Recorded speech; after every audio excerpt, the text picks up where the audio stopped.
BIA Media, Canada's top black media provider.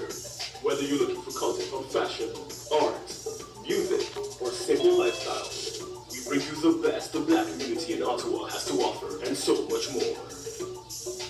And better yet, do you have a project you need help with? Well, look no further. We provide equipment, studio, and office space, as well as a team of dedicated individuals to help you bring those ideas to life. So don't wait. Check out our new website at biamedia.ca for more information on how to contact us and start creating today. BIA Media, your way. Good morning, everyone, and welcome to our session, our last session of our seminar on the legacy and life of Paul Robeson. So we are finishing up our 4 weeks. I have really enjoyed presenting this information. It's the first time we've had this seminar, and this last one will be a lot of information. So make sure you're taking notes. Make sure you're using the course website associated with this course. This afternoon, I'm going to give probably the final update to it. That's not complete in terms of all of the documents that are going to be associated with the lecture today, but those documents will be up by the end of the day today. I'm going to go home and I'm going to take some time to update the website. So make sure that you check that out. You send it to other people. All this is completely free, and we want to definitely popularize the memory of Paul Robeson. Today's lecture, today's session will go a long way for us to understand why Paul Robeson was erased, how that happened, and the importance that we have to make sure that his memory doesn't go anywhere. And there's been a lot of resurrection of Paul Robeson's ideas and his memory, but we want to make sure it's done right. We want to make sure that it continues into the next generation so folks know this great giant of the African world. So this week, we're going to be talking about Robeson as artist activist. You know, we started in week 1, we talked about him as a scholar athlete. We talked about him as an amazing scholar and an amazing athlete. Again, as I started this class by saying a lot of the things about his life are incredible, and incredible with the actual definition of the word incredible. Like, you won't be able to believe this, that one man was this talented at so many things. So we traced Robeson's exploits as an athlete, as a scholar in his early years, you know, getting an academic scholarship to university, then excelling on the football field and on the baseball diamond and on the basketball court, but primarily on the football field, and how he became one of the first stars of what would become the NFL, one of the best defensive players in the short history of that league. We talked about how he then transitioned to stage acting and singing and became the most sought after black stage actor in America and one of the most popular singers in America. And eventually, when he goes to London, he puts himself on an international stage and just continues to grow in stature. And as he does, he also grounds himself in the struggle for human rights around the world, starting with the rights of African American people, then the rights of African people globally in their fight against colonialism, and then the fight of all peoples against colonialism and imperialism, and also connecting himself to the struggles of workers wherever they're at in the world. We talked about how as he grew and grew and grew in terms of his stature and his popularity, the forces that were against him began to take notice. They began to look at ways that they could silence Robeson. That's how we kind of ended class last week. And this week we're going to pick up with that. We're going to same question that we ended last week on, but we're going to talk more about the repression, primarily of the U.S. government, but not necessarily just the U.S. government. You also had British intelligence involved and other forces. But the U.S. government's response to Robeson's struggle for freedom. Last week we talked about what happened at the end of World War II and how Robeson continued his activism around the rights of workers, around the anti-colonial struggle, and his struggle for world peace. So we're going to talk about how the government responded to this. And then we're going to talk about how African people defended and responded to Robeson's struggle for freedom. Because it was the African masses at home and abroad that came to Robeson's defense, that supported Robeson when all the trouble started. And then we're going to talk about what we can take away from Robeson's legacy in 2023. What can we learn from this Giants example that we can put into place in the times that we live now? Because they're not dissimilar to what Robeson was going through in the 1950s and 60s, which we'll talk about. All right, so we kind of left last class off talking about the fallout from Robeson's statement at the 1949 Paris Peace Conference. Essentially, when he said that all African people wanted was peace, and that there were struggles to be fought in the United States and in other places, and that African people would not go to war against the Soviet Union, not because of any particular love for the Soviet Union, but because of a desire for peace. This statement was twisted by the press that basically made it out to seem as though Paul Robeson said black folks love the Soviet Union so much that they'll never go to war against it, and that he loved the Soviet Union so much that, you know, he would not support American efforts in any battle against it.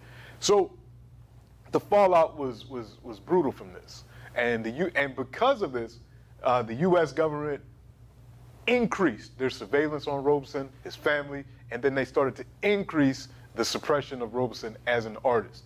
I want to just play, or have Daniel play, Robeson's remarks during the same year of 1940. I know we're kind of going back a little bit, but going into the late 40s, into the early 50s is going to explain 56. So Daniel, if you wouldn't mind playing that short clip of Robeson's remarks from 1949. No, I'm not afraid of Congress. Far from that, brother. I will defend them as they defended us, the Negro people and all of Congress. To fulfill our responsibilities as Americans, we must unite, especially we Negro people. We must know our strength. We happen to be the decisive force. That's what they're scared of.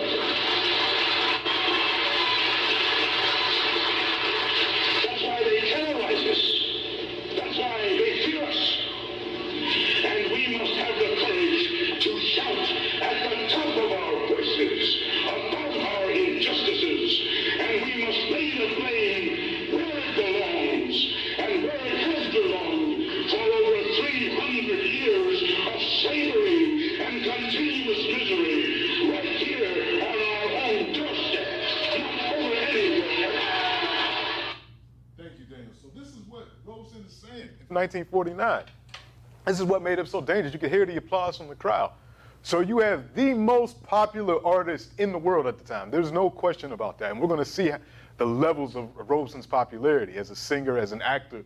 And he's making these statements. He's giving these speeches. He's writing these articles talking about freedom and saying African Americans are not going to fight anywhere around the world until we get our freedoms right here in the U.S. And he's also connected that to the anti-colonial struggle against imperialism in Africa as well.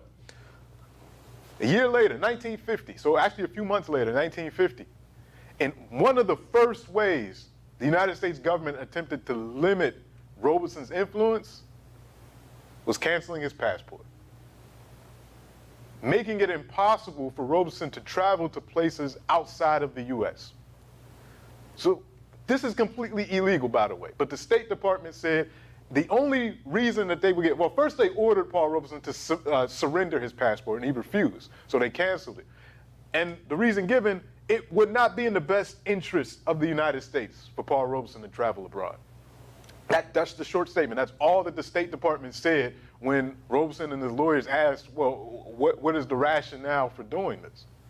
This would start an 8-year saga of Robeson trying to get his passport back so that he could not only continue his activism, his talk of workers' rights and anti-imperialism abroad, but also to make money as an artist, to support himself.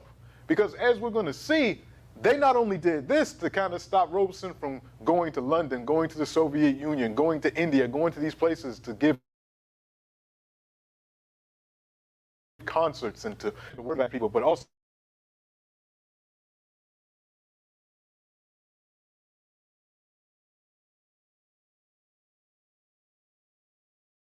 venues and telling them, if you allow Robeson to perform, we are going to say that you are communist affiliated, that you are anti-American, and we're going to put that in the press. And therefore, we're going to have people picketing your concert venue, or we're going to put you on a list of subversive activities. So a lot of concert venue owners around the country said, we can't have you perform here.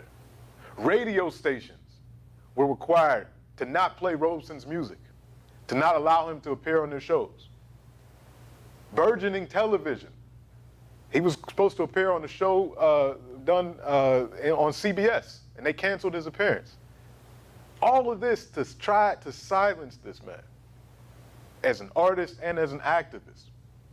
And we have to remember the time period. Again, it's 1949, it's the end of the Cold War. And we go back to this map. The reason why they were so afraid, and they're not lying when they say this. It's just illegal for them to cancel a passport because of this. But they're not lying that it would not be in the best interest of the United States. And when they say the United States, they're talking about the ruling class of the United States, the capitalist class of the United States, the folks that run the United States government, the FBI, the State Department, the folks that were waging the Cold War against the Soviet Union.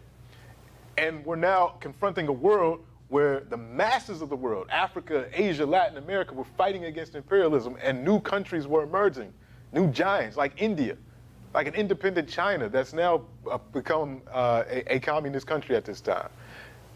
Africa, the independence movement is about to start. Egypt, Sudan will be independent in the early 50s. Ghana, Guinea will be independent by the late 1950s. So all of these countries are emerging on the world scene at the end of World War II. And the United States is afraid, the ruling class of the United States is afraid that if Robeson is able to travel and get his message out, that he's going to influence people to go more toward a socialist economy and a socialist way of doing things, and a way of doing things free of neocolonialism and imperialism that wouldn't be in the interest of the wealthy class of the United States that's exploiting the resources and the land of the masses of the world. So this is what's happening in 1949. The State Department issued a statement, and this is actually coming from, and I'm going to put this pamphlet on our course website. Once his passport was canceled, a movement arose to get his passport back and to lobby the U.S. government to happen. And a pamphlet was released by Lloyd Brown, one of his associates, called "Lift Every Voice for Paul Robeson," which outlined what the U.S. was trying to do to Paul Robeson and his response to it. So this pamphlet was released, and they quoted the State Department. And the State Department, in a more lengthy, this was actually during one of the appeals. So they cancel his passport. He goes and appeals his decision in the courts. And at first, the court ruled in favor of Robeson. One of the lower courts, I think in D.C., ruled in favor of Robeson and said, no, this is illegal. You can't just cancel somebody's passport because you think their political views don't align with the U.S. You can't do that. But then the State Department appealed that decision to a district court. And then the district court ruled in favor of the State Department, saying, no, it's not in the U.S. interest to have this man traveling.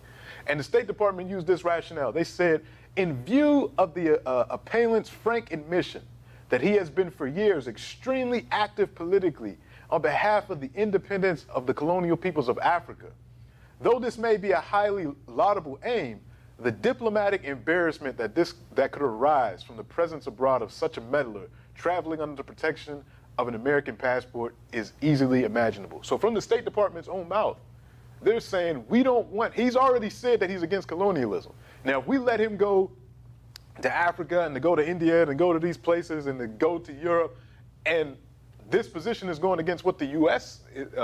Position is, which is upholding the British and the French at this time. So this is 1949, the British and the French possessions in Africa and in Asia, that would be going against what the U.S. and their allies want. So, and remember, Robeson's not a government official. Now, it'd be different if Robeson worked for the government and the government had a position and all the bureaucrats and the diplomats around the world are supposed to hold up to the U.S. government position. That's their job. He's a private citizen. He can have whatever positions he wants. But the State Department realized the power of this man. They knew what was coming. They knew African independence was going to come eventually. They knew that the anti-colonial movement was growing. And they didn't want Robeson influencing the masses of Africa and of Asia to make that process happen faster, to finally kick out the Europeans. in the 1940s. The U.S. State Department was that worried about this one man's influence. They said, no, you can't travel. And they put it there. So, but they not only did that. So let's recap. So they cancel his passport. Can't travel outside the United States. They tell concert venues, you can't have this man perform or we're going to put you on the subversive list. The radio stations won't play his music, his records. They won't allow him to come on to the radio to sing live. He can't go on television to sing. And then they used the black press, certain elements of it, because not all a lot of the black press at the time were for Robeson. But the ones that they could get, the State Department and the FBI, when I say they, I'm talking about the State Department, the FBI, and then internationally the CIA. They would use hand-picked Negroes, and I'm using that term on purpose, to do their bidding. People like Roy Wilkins of the NAACP. He's one of the executive directors of the NAACP. Paul Robeson's son, and again, a lot of this information is coming out of these two texts written by Paul Robeson's son. And he's going to become really important when we get to the end of Paul Robeson's life and what happened. But this is where a lot of this information is coming from, because he wasn't just Paul Robeson's son, but he also was an academic historian. He knew how to collect the historical information on this. So a lot of this stuff comes from newly declassified FBI and CIA documents, which describe the tactics that they used against Paul Robeson and other activists that were fighting at the time. A lot of this stuff is declassified now, because the U.S. is so bold now that they're like, we'll let this be out because we know you people aren't going to look at history anyway. You're not going to look at these documents. So we'll tell you exactly what we did, how we did it, and what happened. And then I won't tell everything. Some stuff is still redacted, but you can get these documents through the Freedom of Information Act. So a lot of this stuff was uncovered by Robeson's son and others when he was writing this book about his father. One of the things that was found, one State Department memorandum said, we can't let Robeson have influence in Africa. This is a big issue. And in fact, there was a diplomat that was stationed in the Gold Coast, what's now Ghana, but it was before Ghana got independence in the early 1950s. And he said, listen, Nkrumah's running around. We got this big six in Ghana that are fighting for independence. We don't need Robeson, influence in the African masses. So we need a document that can go all over Africa that will dissuade the middle-class Africans, the ones that will lead the liberation movements, or that will put themselves at the head of the liberation movement, away from the influence of Paul Robeson.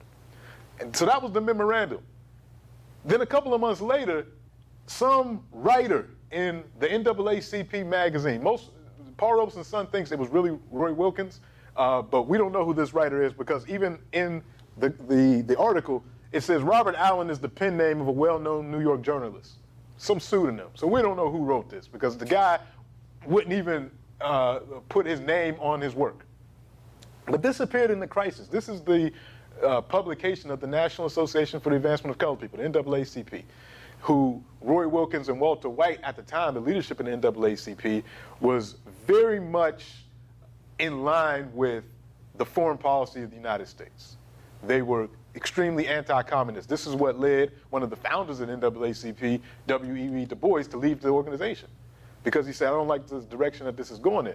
But they write in The Crisis, Paul Robeson, the lost shepherd. And they say a few short years ago, Negro Americans were proud to point to Paul Robeson as another example of the fallacy of the white supremacy myth. From concert platform, but from behind theater footlights, from speakers' rostrums, his voice served as a constant reminder of the heights to which his people have risen through their sheer ability. The Paul Robeson from whom Moscow today parades before the world is not the same man. And all but a small handful of America's 15 million Negroes are quick to point out the difference. They see no similarity between Paul Robeson, American, who overcame the obstacles of discrimination to win world acclaim for his artistic accomplishments, and Paul Robeson, Moscow's #1 Negro, who spouts communist propaganda as wildly as Wyszynski. This smear campaign was an attempt to get the African intellectuals and other folks on the continent that were about to gear up in the independence movement to turn away from the influence of Robeson. It didn't work, by the way, because what people like Roy Wilkins and others didn't realize is Robeson had already gotten to the mind and hearts of African people around the world. You weren't going to turn them away from Paul Robeson just because of hit pieces like this. And they saw the injustice of his passport being canceled. They saw his sincerity when he worked with working class people, when he sung for working class people, when he wrote, when he talked. So the masses weren't swayed. In fact, Paul Robeson Jr. writes of a very interesting exchange that happened in a bar in Harlem. So, you know, Robeson's back in New York at this time. And one of the players for the Brooklyn Dodgers, one of the newly integrated black baseball players named Don Newcomb, is in the bar in Robeson. Newcomb is brought into the Kool-Aid of the State Department and all that.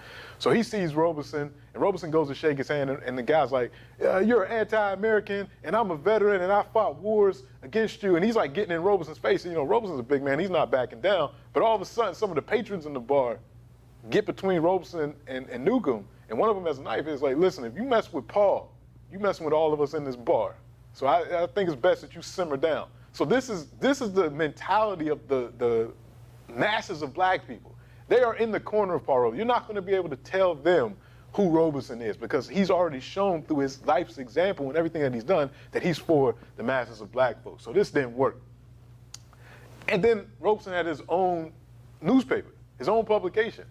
So while all this is going on, Robeson's realizing that a lot of the avenues that he had previously relied upon to express his political ideas and also to get his artistry out were being dried up by this joint effort of the State Department, FBI, and the CIA to silence him. So he has his own newspaper. We talked about this last week called Freedom, which he publishes monthly between 1950 and I think all the way up to 1959, maybe even into the early 60s. But he writes a column every week. You know, you see, memo to the NAACP leaders, it's time to fight, not fun, because he's reacting to what the leadership in the NAACP is doing to try to, you know, dissuade folks from interacting with them.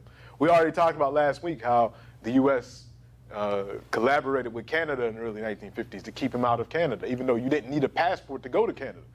You could just go back in the day, but they made it so that Robeson couldn't even go to Canada, so he gave that concert that we talked about last week right across the border where thousands of Canadians listened to Paul Robeson sing while he was on the American side of the border. So even with that attempt to keep him out, the masses were still saying, no, we want Robeson. And there's nothing that you're going to be able to do to dissuade us from him. The record labels refused to allow Robeson to record for them and to put out his records. So what did Paul Robeson do? He started his own record company called Othello Records. He picked that name from, you know, the famous role that he played, Othello Records. And he, along with his son and his associate Lloyd Brown, had started this record company, and he put out Robeson Sings.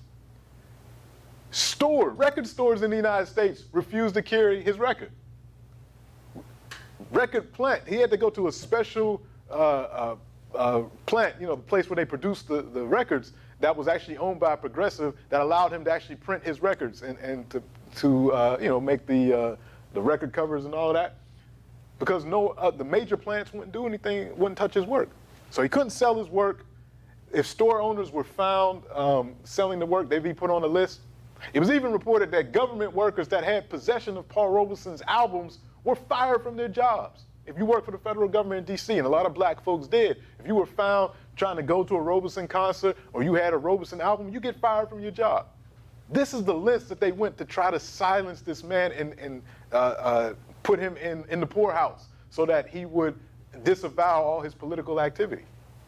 So he starts Othello Records. And the way that they got the records out, the way they distributed them, was through the mail.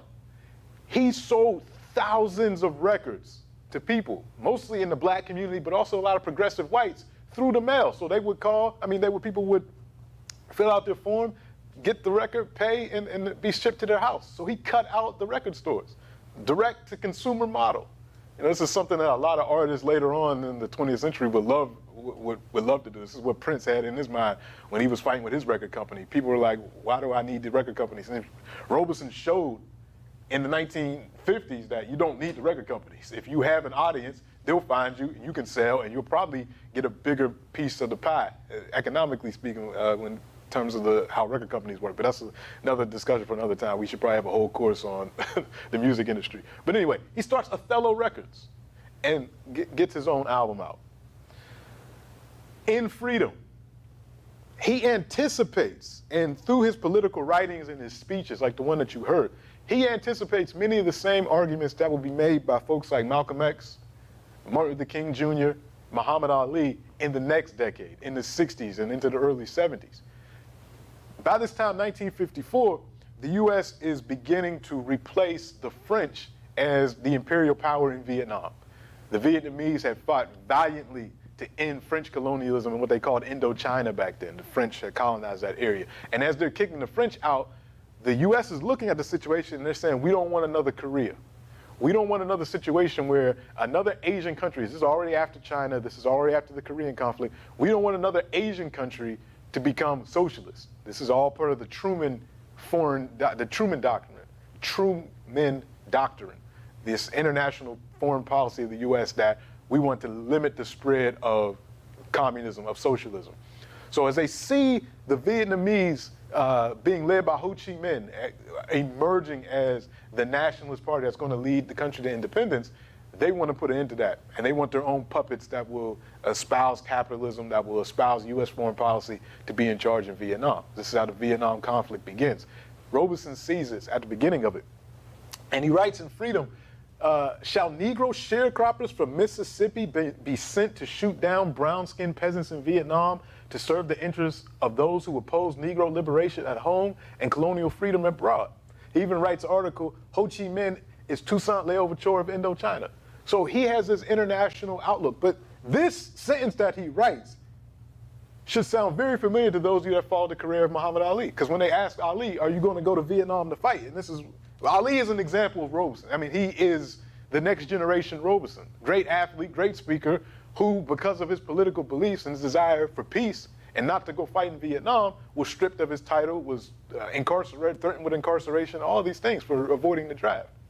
But when Ali was asked, he said, why would I go to Vietnam? The Vietnamese never called me nigger. You want a brown man to go fight, you want a black man to go fight brown men on behalf of white men. That doesn't make sense.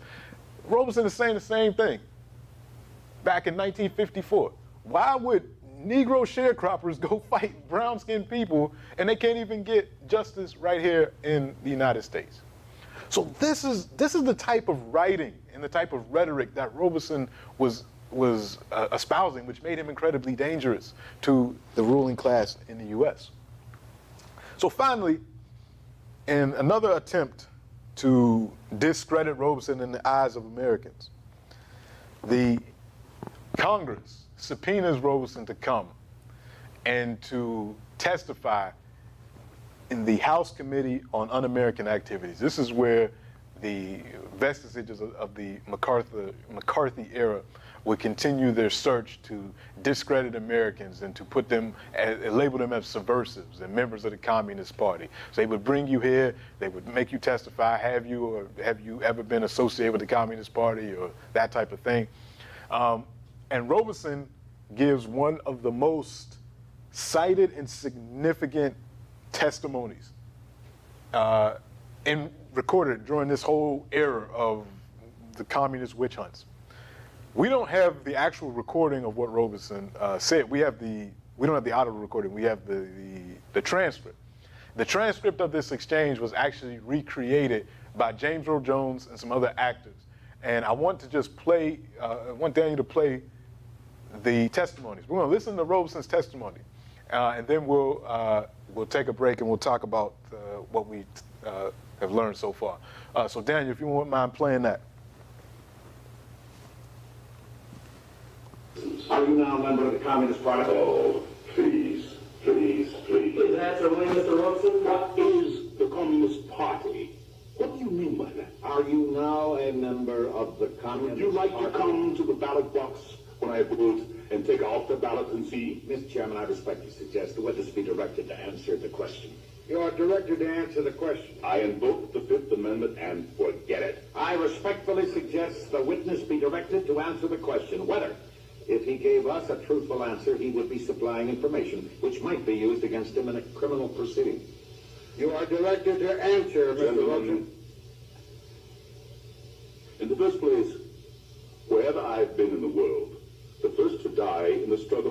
fascism were the communists. I laid many wreaths upon the graves of communists. That is not criminal.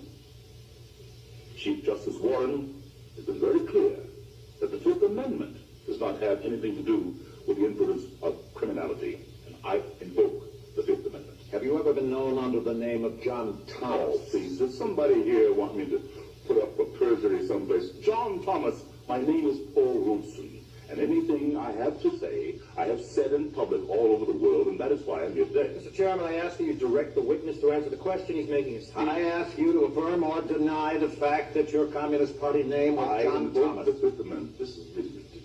The witness talks very loud when he makes a speech, but when he invokes the Fifth Amendment, I can't hear him. I have medals for diction. I can talk plenty loud. Will you talk a little louder? I invoke the Fifth Amendment loudly. Sir, who are Mr. and Mrs. Vladimir? I invoke the Fifth Amendment. Do you know a Manning Johnson? I invoke the Fifth Amendment. Do you know Gregory Kifitz? I invoke the Fifth Amendment. Do you know a Max Jurgen? I invoke the Fifth Amendment. Max Jurgen. Why don't you have these people here to be cross-examined? Could I ask whether this is legal? This is not only legal, but usual. By unanimous vote, this committee has been instructed to perform this very distasteful task. To whom am I talking? You're speaking to the chairman of the committee. To Mr. Walter? Yes, The Pennsylvania Walter? that is right. Representative of the steel workers? That is right. And the coal mining workers? That is And right. not United States Steel, by any chance. A great patriot. That is right. You are the author of the bills that are going to keep all kinds of decent people out of the country. No, only your kind. Colored people like myself. And you would let in the Teutonic Anglo-Saxon stock. We are trying to make it easier to get rid of your kind, too. You don't want any colored people to come in. Could I be allowed to read from my statement? Will you just tell this committee, please, while under oath, Mr. Robeson, the communists who participated in the preparation of that statement? Oh, please. The reason I'm here today, from the mouth of the State Department itself, is I should not be allowed to travel because I have struggled for the independence of the colonial peoples of Africa. The other reason I'm here today, again, from the State Department and from the record of the Court of Appeals, is that when I am abroad, I speak out against injustices against the Negro people in this land. That is why I'm here. I'm not being tried for what I'm a communist.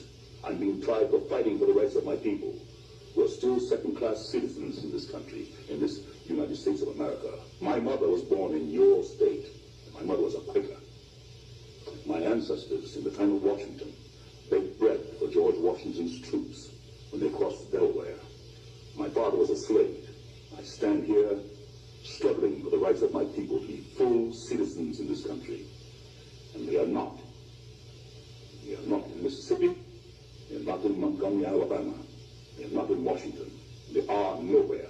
And that is why I'm here today. You want to shut up every Negro who has the courage to stand up and fight for the rights of his people, for the rights of workers. And I have been on many a picket line for the steel workers, too.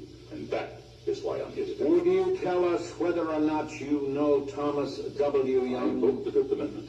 Thomas W. Young is a Negro president of the Guide Publishing Company. I'd like to read you his testimony, quote, Paul Robeson has no moral right to place in jeopardy the welfare of the American Negro to advance a foreign cause. In the eyes of the Negro people, this false prophet is unfaithful to their country, and they repudiate him, close quote. Do you know the man that said that? I invoke the Fifth Amendment now. Can I read my statement? It is a sad and bitter comment. While you were in Paris in 1949, Mr. Robeson, did you tell an audience the American Negro would never go to war against the Soviet Union? May I say that is slightly out of context? May I explain to you what I did say? I remember the speech very well. 2,000 students who came from populations that would range to 600 or 700 million people asked me to say in their name that they did not want war. No part of my speech in Paris says 15 million American Negroes would do anything. I said it was my feeling that the American people would struggle for peace, and that has been since underscored by the President of these United States. Now, in passing, I said... Do you know any people who want war? Listen to me. I said it was undutiful to me that any people could take up arms in the name of a man like Senator Eastman of Mississippi against anybody. Gentlemen, I still say that this United States government should go to Mississippi and protect my people. That is what it should do. I lay before you, sir, an article, quote, I am looking for full freedom, unquote, by Paul Robeson in The Worker. July 3rd, 1949, quote, I said it was unthinkable that the Negro people of America or elsewhere could be drawn into war with the Soviet Union. I repeat it with 100-fold emphasis, they will not, close quote. And, gentlemen, they have not. It is clear that no Americans are going to go to war with the Soviet Union. While you were in Stockholm, did you make a little speech? I made all kinds of speeches. Let me read you a quotation. Let me listen. Do so, please. I am a lawyer. It would be a revelation if you would listen to counsel. In good company, I usually listen. But you know, people wander around in such fancy places. You said, Mr. Robeson, and I quote, I belong to the American resistance movement, which fights against American imperialism, just as the resistance movement fought against Hitler. Just like Douglas and Harriet Tubman were underground railroaders and fighting for our freedom, you bet your life. I have to insist that you listen to these questions. I am listening. I quote further, why should the Negroes ever fight against the only nation in the world where racial discrimination is prohibited and where the people can live freely? Never. They will never fight against either the Soviet Union or the people's democracies, close quote. Did you make that statement? I do not remember, but what is perfectly clear today is that 900 million people, other colored people, have told you they will not. 400 million in India and millions everywhere have told you that. This has answered the question. He doesn't need to make a speech. Did you write an article that was published in the USSR Information Bulletin? Yes. Quote, I want to emphasize that only here in the Soviet Union did I feel that I was a real man with a capital M, close quote. I would say, what is your name? Aaron. I am quite willing to answer the question. When I was a singer years ago, and this you would have to listen to. I am listening. I am a bass singer, so for me, it was Charlie Oppen, the great Russian bass, not Caruso the tenor. I learned the Russian language to sing their songs. I wish you would listen now. Mr. Chairman, I ask you to direct the witness to answer the question. Just be fair with me. I ask for order. The great poet of Russia is of African blood. Well, let's not go It so is far important to afield. explain this. Did you make that When statement? I first went to Russia in 1934, Did you make that when I statement? first went to Russia in Did you make 1934, that statement? in Russia, I felt for the first time like a full human being. No color prejudice like in Mississippi, no color prejudice like in Washington. It was the first time I felt like a human being. When I did not feel the pressure of color as I feel it in this committee today. Why do you not stay in Russia? Because my father was a slave, and my people died to build this country. And I'm going to stay here and have a part of it just like you, and no fascist-minded people will drive me from it. Is that clear? You are here because you are promoting the communist cause. I am here because I am opposing the neo-fascist cause, which I see arising in these committees. Jefferson could be sitting here, and Frederick Douglass could be sitting here. Eugene Debs could be sitting here. Now, what prejudice are you talking about? You were graduated from Rutgers. You were graduated from the University of Pennsylvania. I remember seeing you play football at Lehigh. There was no prejudice against you. Just a moment. This is something I challenge very deeply, that the success of a few Negroes can make up for $700 a year for thousands of Negro families in the South. My father was a slave, and I have cousins who are sharecroppers. I do not see success in terms of myself. I have sacrificed hundreds of thousands of dollars for what I believe in. While you were in Moscow, Mr. Robeson, did you make a speech lauding Stalin? I can't remember. Have you recently changed your What has mind happened about to Stalin? Stalin, gentlemen, is a question for the Soviet Union, and I won't argue with a representative of the people who, in building America, wasted the lives of my people. You are responsible, you and your forebears, for 60 to 100 million black people dying in the slave ships and on the plantations. Don't you ask me about anybody. I'm sure you wouldn't want to discuss with us the slave labor camps in the Soviet Nothing Union. goes more on slavery than this society, I assure you. I would invite your attention to the Daily Worker of June 29, 1949, with reference to a get-together with you and Ben Davis, formerly Communist councilman in New York. Do you know Ben One of Davis? my dearest friends, he is as patriotic an American as can be, and you, gentlemen, are the non-patriots. Just a minute. Are the un-Americans. The hearing is now adjourned. I think it should be. I've been doing all of this that I Can I can. read my statement? No, the meeting is adjourned. It should be. All right, thanks, Dave. We can open it up for any questions or comments. Oh, I was talking, but I wasn't on. Thank you, Daniel, for that. We can open it up now for any questions or comments that folks may have as we get to our first break. Mr. Thomas, go ahead. Morning all. It's amazing that we're talking about 1949. In the late 60s, we did the same thing for Cassius Clay. And the Americans like us not to believe in cynicism. However, when we speak and stand up to speak like Robeson did, we talk about the rule of law. Whose rule of law? What rule of law? You can listen to that hearing and talk about the rule of law.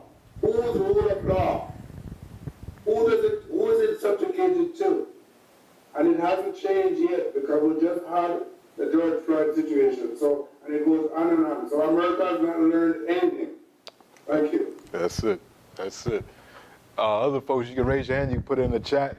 Robin, go ahead. I know you got something. Indeed, indeed. I can't help but see the similarities between Robeson and Desmond Cole in terms of so Robeson's being attacked by white folks because he's criticizing the white power structure. Desmond is attacked by white folks and black folks because he critiques black leaders, right? And in fact, that hit piece, that Roy Wilkins hit piece on Robeson is very much like the hit piece that Royson James, a black guy, did in the Toronto Star. Actually, it's supported by the Star. It was a 2-page hit piece on Desmond about how all black folks don't like what Desmond's doing. Right? So, very similarity, and similar also in terms of that partly as a result of the way Desmond has spoke against all the white system, black folks supporting it. He also has never gotten like a permanent job in journalism, and that's so similar to Robeson, right? So. Yeah, all the forces that could be marshaled against someone, whether it's the media, economic pressures, all of these things. And toward the end of this class, we'll talk about the ultimate weapon that was used against Robeson. But these things aren't, this is a lesson that we should learn. And how it's not conspiracy theory oftentimes. When we talk about that voices that are fighting for freedom, all of the tools that are used to silence them, it's not conspiracy theory. And this shows. So we'll get into more about that in a second. Any other questions or hands? I don't see any, or comments. I don't see any. We'll keep going then if there's nothing else. All right, so let's keep it going. So after 1956, and he gives this statement, the black press, again, the white press, one second.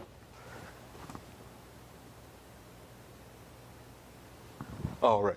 The white press used his testimony as, again, another example of, see, he is aligned with the communists. He wouldn't answer the question. He's taking the Fifth Amendment and all of that. The black press applauded Robeson. Again, that whole, what you just mentioned, Roy Wilkins and others, and even who they brought up in the testimony that, oh, this person says that you don't speak for Negroes. The black press and its readers applauded Robeson for his position.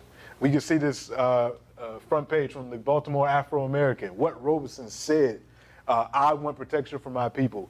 We agree with Mr. Robeson that its members could be more profitably spend their time passing civil rights measures and bringing in for questioning such un-American elements as those white supremacists and manifesto singers who have pledged themselves to defy and evade every constitution they had previously sworn to uphold and maintain. We are not communists, nor do we follow the communist line. Moreover, we do approve of some of the activities and statements attributed we do not approve, of some of the activities and statements attributed to Mr. Robeson. But we do contend that if Mr. Eastland and Mr. Walters, these are white supremacists from the South, by the way, are members of the White Citizens Councils, are entitled to freedom of speech, so is Mr. Robeson. The First Amendment as well as the Fifth Amendment should apply with equal force to everybody, which goes to what Mr. Thomas was alluding to, that idea of rule of law. So you see, the black masses, the black press, throughout, despite all the efforts of the State Department, the FBI, the CIA, to isolate Robeson, to separate him from the black community, it failed. In 1958, Robeson published it as a result of this, Here I Stand. And this is a book that, again, if you want to understand the political ideas of Robeson in detail, it's Here I Stand. He talks a little bit about his early life in this book, but he really gets into his political ideas in the late 1950s. And this was a reflection after his experience in the Un-American testimony, the Committee on Un-American Activities testimony and all of that. He writes about this and everything that was done to him up to this point. And he makes some profound political statements in this book. Again, statements that would be echoed not long after, 7 years, 10 years after, by people like Malcolm X, Martin Luther King Jr., and others. He says in 1958, because he's seeing the beginnings of the civil rights movement. So by the time we get to 1958, Brown versus Board of Education has passed, which has made legal segregation unconstitutional. The Montgomery bus boycott has begun a year after that. Rosa Parks not giving up her seat. Martin Luther King Jr. coming on the scene as the young leader of the Montgomery Improvement Association. Emmett Till has been killed in 1955 as well. So the civil rights movement, with all of these various impetuses, is emerging. So Robeson is actively engaged in writing about the civil rights movement, but in order for the movement to survive, he purposefully distances himself from a lot of the leaders out for strategic measures. You won't see pictures of Robeson with Martin Luther King Jr. You won't see pictures of Robeson with certain other figures because he told them, like, listen, I support everything you're doing. I'm going to use my articles and freedom to write about what's going on and to talk about it. But I don't want you too closely associated with me because then they will attack you and it could stunt the movement.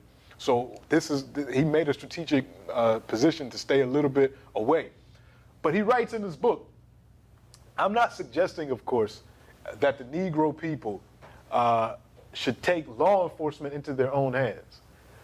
But we have the right, and above all, we have the duty to bring the strength and support of our entire community to defend the lives and property of each individual family. Indeed, the law itself will move 100 times quicker whenever it is apparent that the power of our numbers has been called forth. The time has come for the great Negro communities throughout the land, Chicago, Detroit, New York, Birmingham, and all the rest, to demonstrate that they will no longer tolerate mob violence against one of their own. Enlisting the inalienable rights of man, Thomas Jefferson put life before liberty and the pursuit of happiness. And it must be clear that for Negro Americans today, the issue of personal security must be first and resolved first before all other matters are attended to. When the Negro is told that he must stay in his place, quote unquote, there is always the implicit threat that unless he does so, mob violence will be used against him.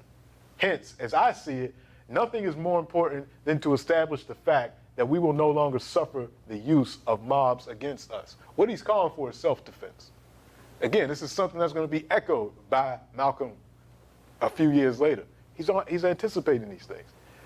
He writes about where the black community is politically. Very important statement in 1958. He says, we are divided in many ways, in politics, in religious affiliations, in economic and social classes. And in addition to these group rivalries, there are the obstacles of personal ambitions and jealousies of various leaders.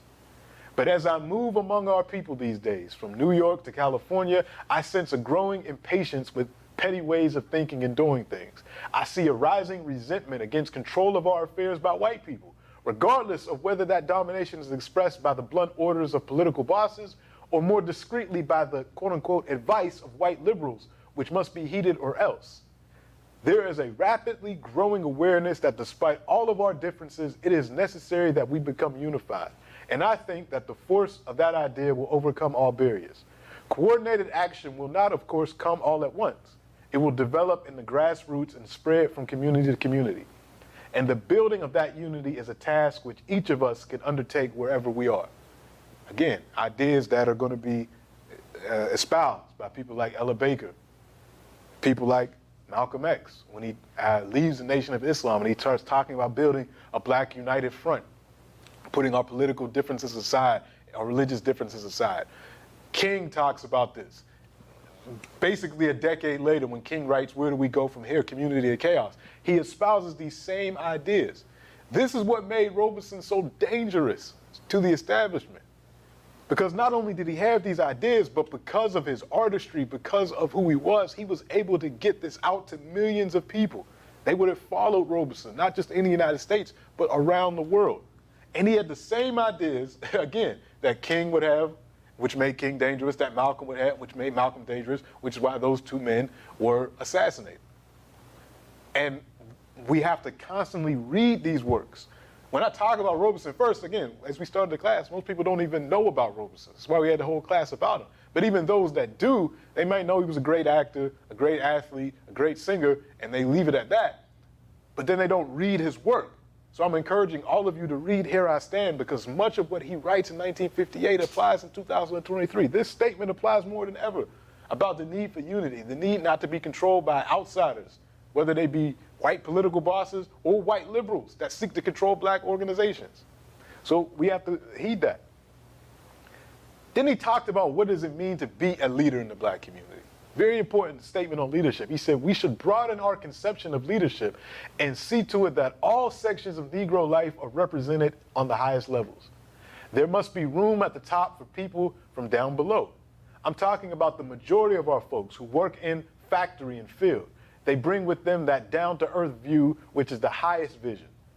And they can hammer and plow in more ways than one. Yes, we need more of them in leadership, and we need more of them in a hurry. We need more of our women in higher ranks too. And who should know better than the children of Harriet Tubman, Sojourner Truth, and Mary Church Terrell that our women folk have often led the way. Negro womanhood today is giving us many inspiring examples of steadfast devotion, cool courage under fire, and brilliant generalship in our people's struggles. And here is a major source for our new strength and militancy in Negro leadership on every level, 1958. Is again, ideas are going to be espoused by Ella Baker and others who were the organizers in the civil rights movement, by the sisters that would come along a decade later in the burgeoning Black Power movement that were arguing for the place of women in leadership and struggle, and the place of the black masses, the African masses in the struggle, working class folks as the leadership. So this is what he's saying.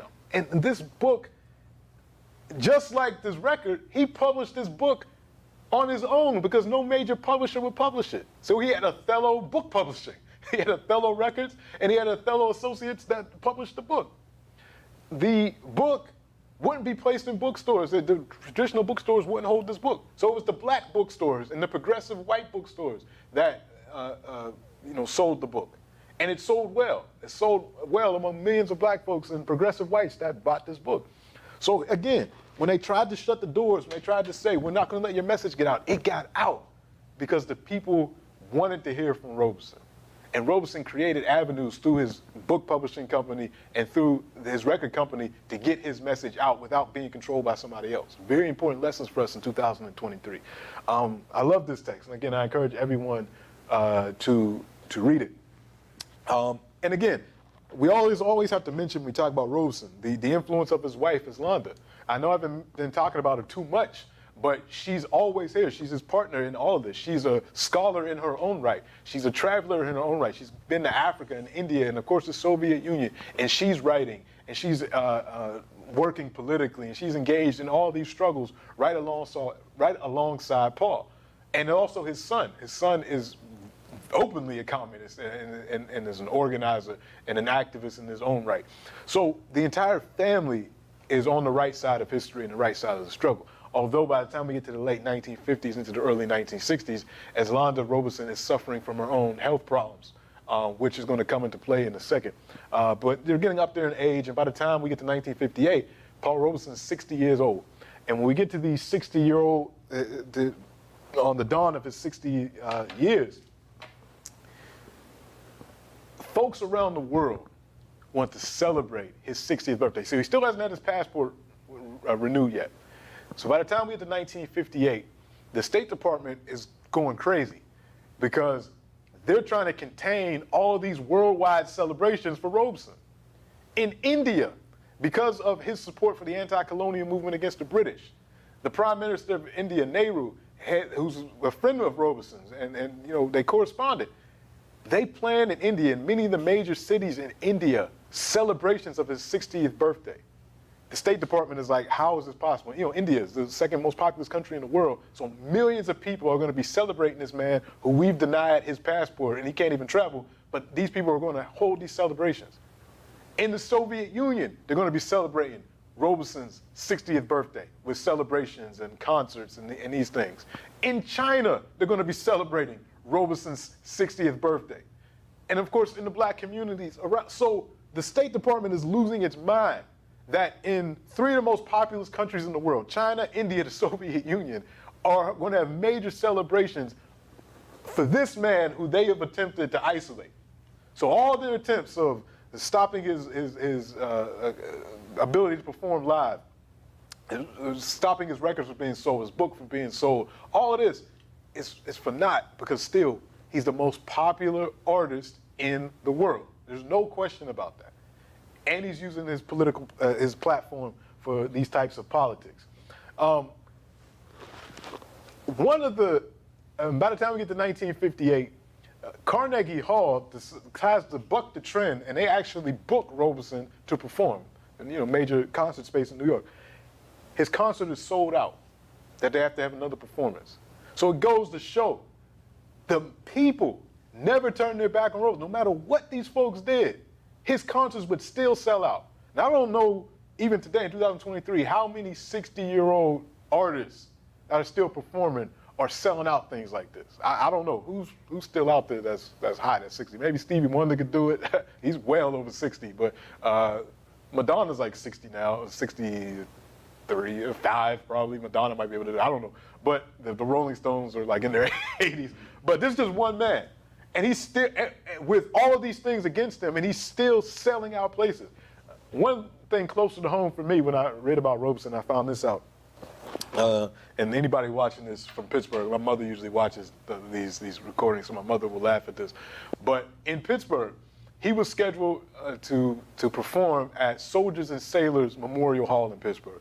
Now, those of you from Pittsburgh, this place is one of the major venues in Pittsburgh. It's whenever there's a graduation for the University of Pittsburgh or high school graduations, they're all in Soldiers and Sailors Memorial Hall. It's in Oakland and Pittsburgh. And they refused. There were protests and things that said, no, you can't perform here. We're not going to allow you to perform here.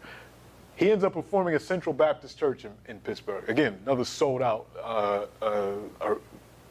evening with Paul Robeson. Thousands of people went to see him. This is just one of the examples of how whenever these venues and things would close themselves to Robeson, the black community, the churches, the Masonic lodges, the fraternities, the sororities, they would be there to say, hey, don't worry about it. We will open up the venue for you. You're never going to starve. You might not be making $100,000 and millions of dollars you would if you had sold out, but we're going to make sure that you're taken care of, that you're able to live your life as both an artist, as an activist. The community supported him, the churches, all these different formations, because the masses never turned their back on Robeson. They were proud of him.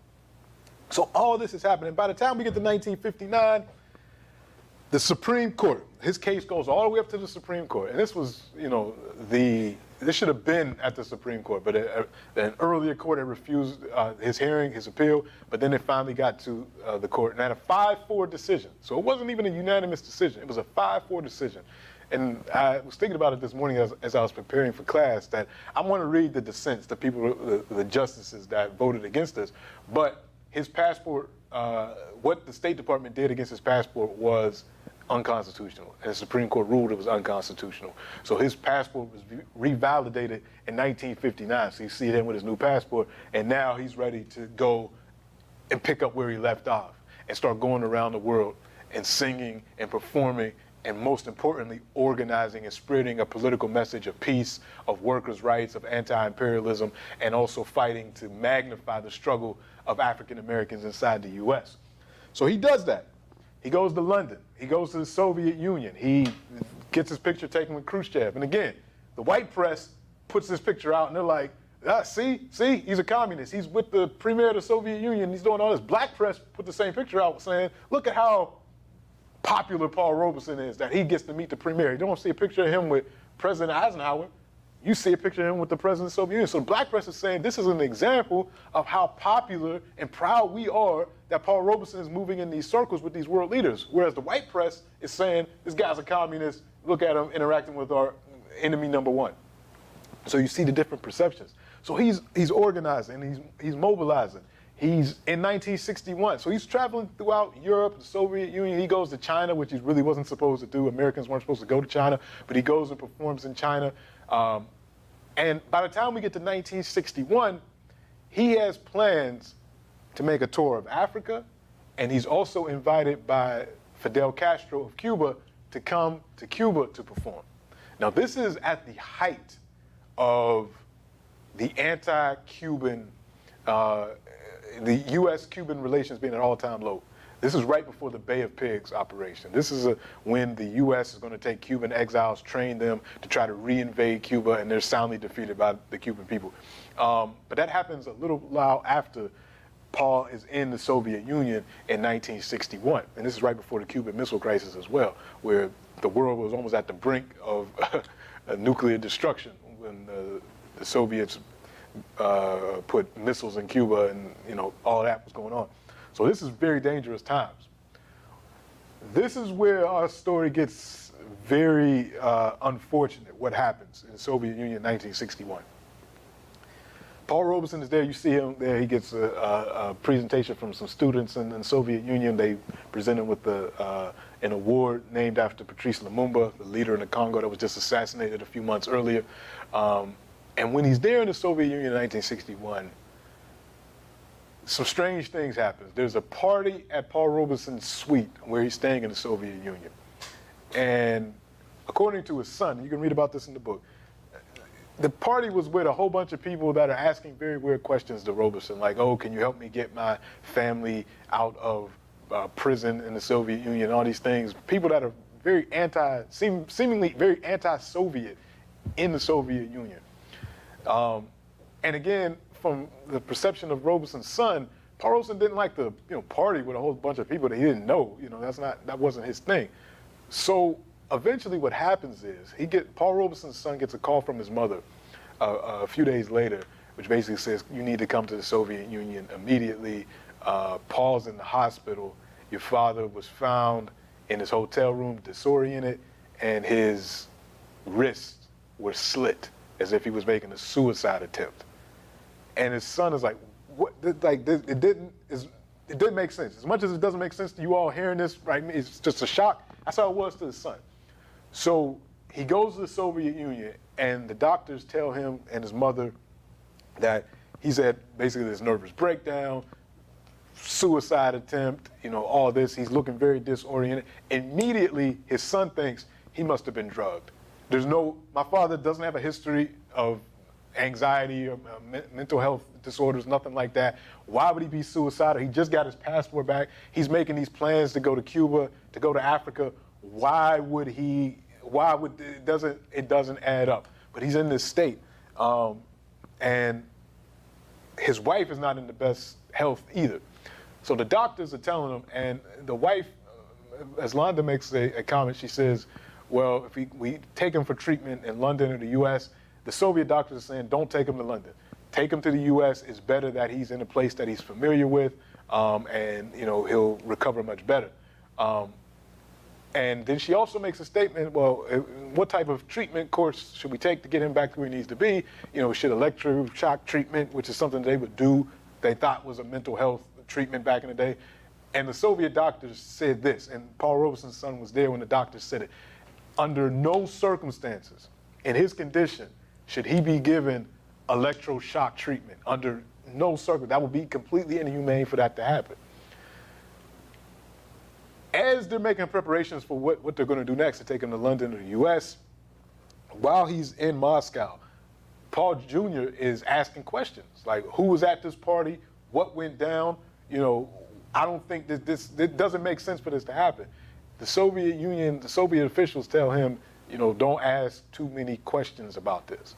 And what Paul Robeson Jr. kind of deduces in his mind is that he didn't think the Soviets set his father up, because they would really have no reason to do so. But he did feel as though the Soviet officials were embarrassed because they did believe something happened to him, but they didn't have the security detail in place to prevent it from happening. And so in order for that not to get out, that they had a blunder with security, that they didn't want Paul Robeson Jr. to inquire very much more into what was going on. And during that same time, he has an experience where he goes through this manic stage. He's kind of, you know, he doesn't understand what goes on. He ends up waking up in the hospital. Come to find out, he consults with somebody and he says, yeah, it seems like you're suffering from the effects of somebody that was, you know, dosed with LSD. Because you don't have a history of mental illness or anything like that, so why? This is the same time. It's like a week after what happened to his father. So he deduced that he was drugged. So he's thinking something must have happened to my father. But because the Soviet officials said don't delve too well into this, and he was in the Soviet Union, so it could have been, you know, a threat on his life or something. He didn't delve too far into it. This is 1958 1961 when this happens. Because of the state that he's in, he can't take his father with him. So his mother is put in charge of his father's care. And in conflict with what the doctor says, she takes him back to London. For some reason, it's not really clear why. He goes to this hospital in London to get treated. And so he's at this point where he's having these good days and he's having these bad days, and it's all after this one incident. He goes to the hospital in London, and it's basically like a nursing home. And exactly what the Soviets said don't do is what those doctors did. They put him on heavy drugs and electric shock treatment for about 2 years. He's given this treatment. He is, again, there's some times where he's completely coherent. These other things, then we'd have these episodes. Then they would take him to the hospital and give him more heavy drugs and the electric shock treatment. In 1998, so fast forward. So Paul Robeson passed in 1976. We'll get back to that. Paul Robeson's son, while all this is going on, he's thoroughly convinced that something happened to his father. But he was told by the Soviets to drop it. But being a historian, being an academic that he is, and with the Freedom of Information Act, he goes into the CIA records, the State Department records, and he finds all of these memorandums dealing with his father's health. FBI records, CIA records, State Department records that are monitoring him from the surveillance, and that are all alluding to the fact that they did something to his father during this time period, because they have all these extensive records where they're paying incredibly close attention to his health and what he's doing, what he's able to do, and if the drugs are working or not, and all these things in these declassified records. So I want to just let you hear an interview. There's no visual for this, but it's an audio interview from Democracy Now! Between Paul Robeson's son. He passed away in, I think, I want to say 2006, no, maybe it's either 2016 or 2014, something like that. But Paul Robeson Jr. has since passed away. But this is an interview where he talked about what he found out concerning his father's health at this period of his life. So Daniel, if you wouldn't mind playing that. Democracy Now! Is a great show, man. Yeah. Well, today on Democracy Now!, as we move on to our next segment, we're going to bring you part 2 of our discussion with Paul Robeson Jr., son of the singer, actor, and activist Paul Robeson. Paul Robeson Jr. now believes that the Central Intelligence Agency was involved with drugging his father with a mind-altering drug, perhaps BZ. In the 1950s, in the midst of the Cold War, the Central Intelligence Agency developed a top-secret psychological warfare program called MKUltra. After the Second World War, the Western intelligence community became interested in the use of mind-controlled drugs when it was learned that Nazi scientists engaged in similar experimentation. Described as the CIA's version of the Manhattan Project, MKUltra was developed in response to rumors that the Soviets planned to plant brainwashed assassins in the White House and other citadels of Western power. Well, last week, Democracy Now! Paul Robeson Jr. spoke about a doctor that treated his father who had links to U.S. intelligence and British intelligence. Paul Robeson Jr. joins us again today to continue the discussion. We'll also talk with an expert in psychological warfare who can shed light on the possible role that U.S. and British intelligence may have played in the drugging of Paul Robeson Sr. Welcome to Democracy Now!, Paul Robeson. Nice to be here, Amy. Well, for listeners who perhaps missed Thursday's Democracy Now!, and I encourage people to go to the web for that show or any Democracy Now!, and if you miss it, you can simply go to www.pacifica.org and click on any Democracy Now! But can you summarize what happened to your father in the early 1960s in Moscow, which basically you feel was the evidence that your father was drugged? Well, there's a context and a series of sets of evidences in various places. The first is Moscow 1961. The context was that my father decided to violate his passport regulations, visit China, return to the U.S. to join the civil rights movement, which was burgeoning. And on the way, he intended to visit Fidel Castro in Cuba. He had been invited by Fidel Castro. I know the details of that because I was the contact for the Cubans in the U.S. and was part of the arrangements. I and my father were both, so the Cubans, very much concerned with security problems, so there would be no leak about his specific travel plans. This was right before the Bay of Pigs invasion. Yes, so that he, being in London, decided to just pull up stakes suddenly, get to Moscow and make his plans to go to China, and he wanted to go, by the way, to Africa and India as well, but his main targets were to go to China and then to Cuba and then home. He felt security-wise, obviously, Moscow was a much better place to make those arrangements than London, where he felt that U.S. and British intelligence would be all over him. From Freedom of Information Act documents I've obtained, they were. Apparently there was a leak in London, and the CIA, through the FBI legal attaché in London, did find out his travel plans. Since the Bay of Pigs was scheduled for April 17th, and he departed from Moscow on March 23rd, there was kind of a panic in the CIA to help from the documents. There was, of course, a motive for them to neutralize him in Moscow so he wouldn't go to Cuba and be there when the Bay of Pigs invasion occurred. So that's the context. He went to Moscow. If you saw the 2-hour feature documentary that was aired on American Masters on February 24th. That's PBS. PBS, right. He was quite active from March 23rd on. I mean, he appeared at meetings, he sang, he spoke. There was no trace of any depression or any problem.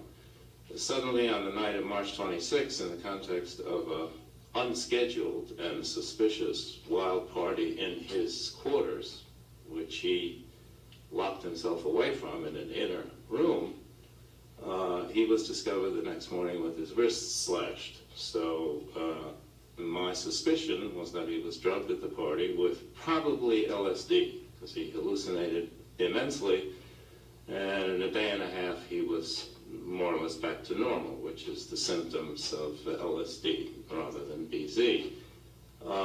His description of the party, there were a lot of suspicious kind of people there, meaning anti-Soviet people who were talking about, would you help me get my relatives out of the Gulag, things like that.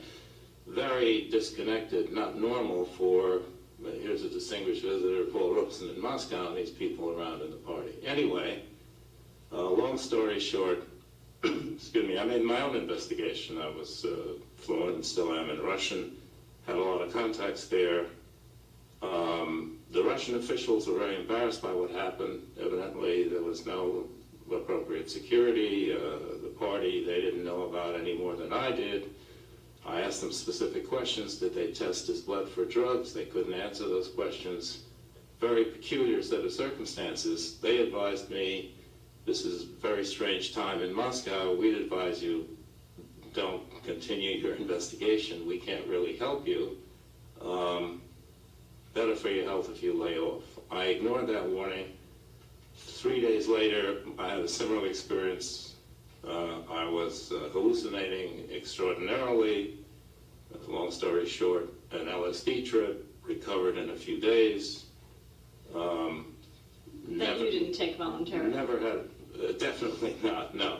I never had any other psychological break before or after. This was 30-some years ago. Psychiatrists have told me there is no such natural phenomenon of a one-peak psychological problem, psychiatric problem. So I've concluded that there were two druggings with LSD, my father and me. One to neutralize us, and especially with me to discredit any investigatory activity that I did afterwards. That was fairly effective, so that's one of the reasons for all these years before I've come forward with more evidence. The post-Moscow issue is very important because he was treated at two hospitals, one in London and one here, Paul, at which he was, so to speak, zapped with electroshock. When we come back from our break, we're going to learn about that, and we'll be joined by a person who studied British intelligence.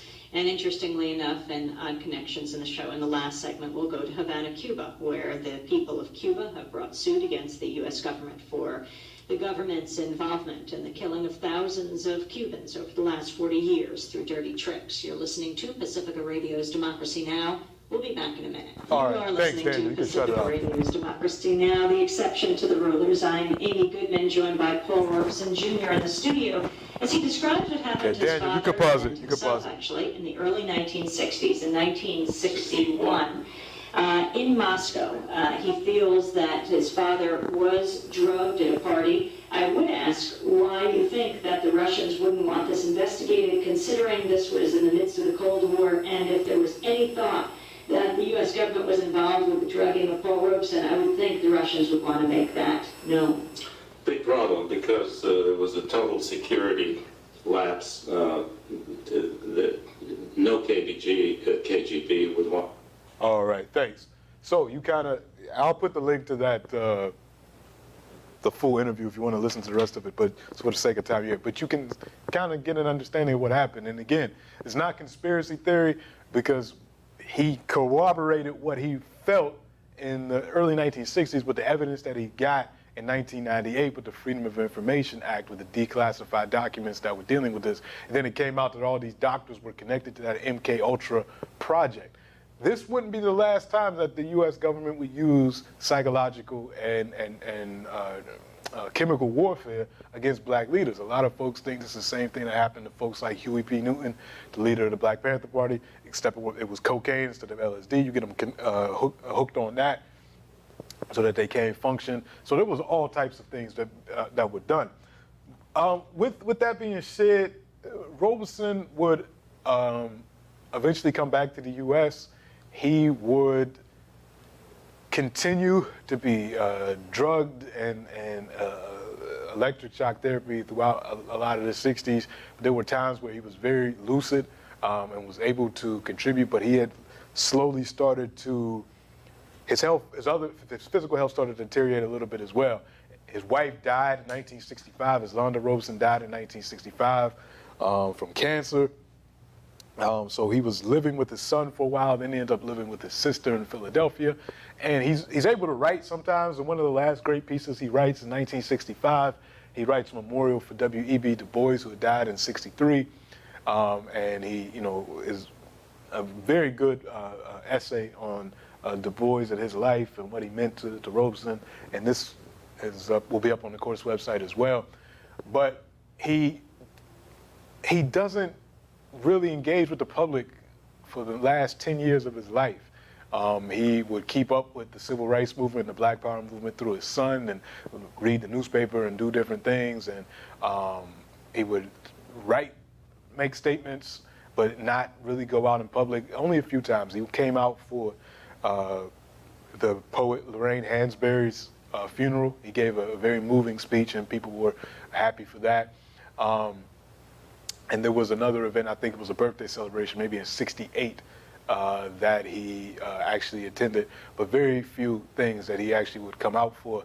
And he ends up moving to Philadelphia with his sister, where he passes away in 1976. And by this time in the early 70s, this is where because of the drugging, the electric shock, he had been out of the public eye for a while. This is where the kind of forgetting about Paul Robeson starts to occur. You know, you still had people, the Sidney Poitiers, the Harry Belafontes, Harry Belafonte used to visit him in Philadelphia as well. But for the masses, it kind of became out of sight, out of mind. Oh, Paul Robeson is sick, you know, what's going on? And then the civil rights movement had, you know, really commenced. So you had King on the scene, you had Malcolm, then that transitioned to the Black Power movement. So there's a lot going on. So Robeson kind of slips into the background of people's consciousness. And again, up until this point, his records are still not being put out. You know, his previous work is still being suppressed, and the beginning to forget starts to emerge. So when he's in Philadelphia, living in West Philadelphia, you know, there'd be times he's sitting on the porch and, you know, he's talking with his sister and things like that. And, you know, he would talk to people in the neighborhood. They would just see him as that nice man down the street, not realizing that this was one of the more famous thinkers and artists in the world, because it had already begun. You get about a generation of people that don't know who he is. So he passes away in 1976, and then there's a lot of memorials, a lot of tributes and celebrations, but it begins that process of, okay, now that he's dead, how do we reconstruct this narrative around who he is to make it palpable for folks to have the athlete, the actor, and all this, but not the activist. The watered down version of Robeson. Because remember, a lot of people get honored in things once they're dead and they're no longer seen as a threat, or they're no longer seen as they could be used against U.S. imperialism or those types of things. But folks wouldn't remember, and people would continue to fight. People like Amiri Baraka, who was one of the founders of the Black Arts Movement, who talked a lot about Robeson. As I mentioned, Harry Belafonte, Sidney Poitier, Ossie Davis, who was another compatriot of Robeson and had worked with Robeson during his lifetime, and they kept that memory alive. We see more centers and things open on Robeson. Right before I started this class, actually, I had a really, really profound conversation. Completely, I don't believe things about accident. You know, ancestors, the spiritual world puts you in places where you're supposed to be to let you know that you're doing what you're supposed to be doing. But right in the summertime, when I decided I was going to have this class, but I hadn't really figured out when we were going to do it. Actually, I knew when we were going to do it, but I still was in the early stages of it. My wife comes to me one day after work, after I get done working, and she says, "Oh, Kari made these two friends in the neighborhood, and the two little children's parents are at the park, and they all want to meet at the park. You want to come?" I'm like, "I'm tired. I really don't feel like going to the park playing with the kids, but all right, I'll go." So, you know, you do things like that when you're married. You got to go. So I go, and I'm talking to meet the two little playmates and their parents, nice young people, and their names are escaping me around. I'm sorry, but also the mother says, "You know, my father is from the States, and he's a professor as well, and he's here. You should meet." He's an older gentleman, so I meet him. We get to talking. Come to find out, we're connected to a lot of the same people. He grew up and went to high school near the university that I work at, Cheney University in Pennsylvania. And we get to talk. We know some of the same people. We start talking about Mr. Charles Blockson, and I tell him that, "Oh, you know, in a couple of weeks, I'm starting a course on Paul Robeson, and I'm going to be teaching it." And he said, "Really?" He said, "You know, back in the late 60s and the 70s, I organized at Rutgers some of the early celebrations for Robeson and courses on Robeson." I didn't realize I was talking to Harold Weaver. Harold Weaver is a great scholar. Dr. Harold Weaver is a great scholar on anthropology and social movements, and he's written tremendously on Robeson. And it's just amazing I was just going to the park. This is right here in Ottawa. It's right down the street. I'm just going to the park just to meet, and we had this 2-hour conversation. So it's just, for me, it was ancestor validation. I'm doing, this class was supposed to happen. But Harold Weaver and others, they kept Robeson's legacy alive. And they kept making sure, they made sure that it wasn't just the Robeson up to 1949 that folks remember, that it was his activism, that it was his workers' movement activities and his activities against colonialism and his ideas that were being pushed. But as the decades would unfold, again, imperialism never sleeps.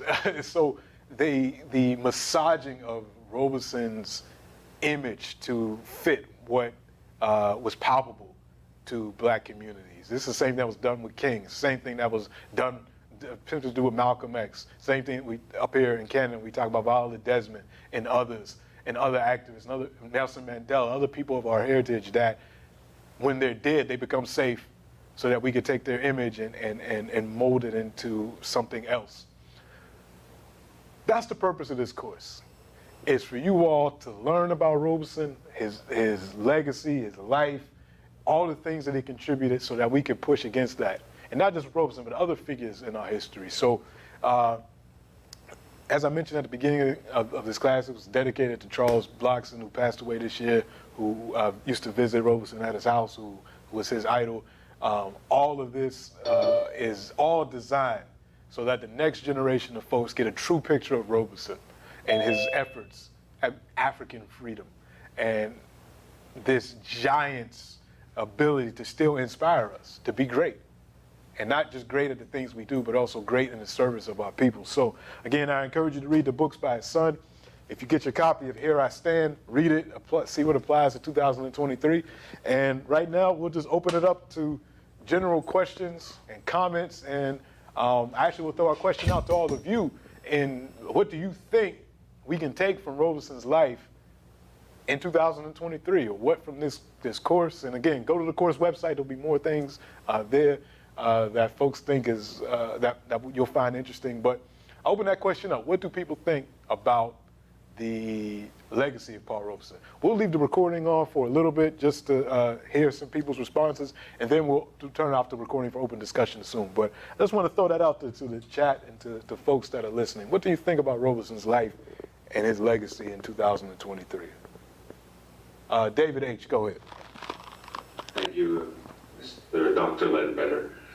I was thinking that the way the community didn't turn against him even after they had press stating or citing that he had betrayed them or was doing something nefarious, and the way that they didn't turn against him because he actually took the time in his leadership role to build that trust, to build that relationship with them over time, and was showing accountability and discipline.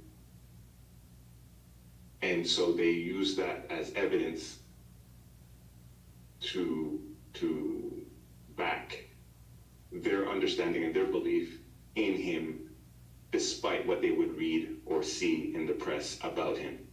And I find that that's something that needs to be mirrored or more of happening more often in leadership today. Thank you. Definitely a lot of lessons for leadership. I concur with that statement. We got something in the chat from it's like Grace Monroe, an amazing man, stands tall as a man of integrity and purpose. Yes, very much so. Again, someone that we should be introducing to our young people as one of our great giants in history. I would love to see more reports on Robeson because, again, like I started this class, I always, and even in that Senate testimony, it reminded me that one thing I forgot to mention at the beginning when I was going through all his achievements, I forgot he was a lawyer. Like, I forget sometimes the things that he does. He had to remind the committee. It's like, I'm a lawyer. Yeah, he had a law degree. I forgot to mention that as well. This is how amazing he was. And this is an example of you can do all of these things and not have to give up your integrity and to continue to be a lifelong learner, because that's what he was. He learned all these languages, and he was able to contribute. So, yeah, he was an amazing man, and stand tall. So I'll go to Robin, and then CM.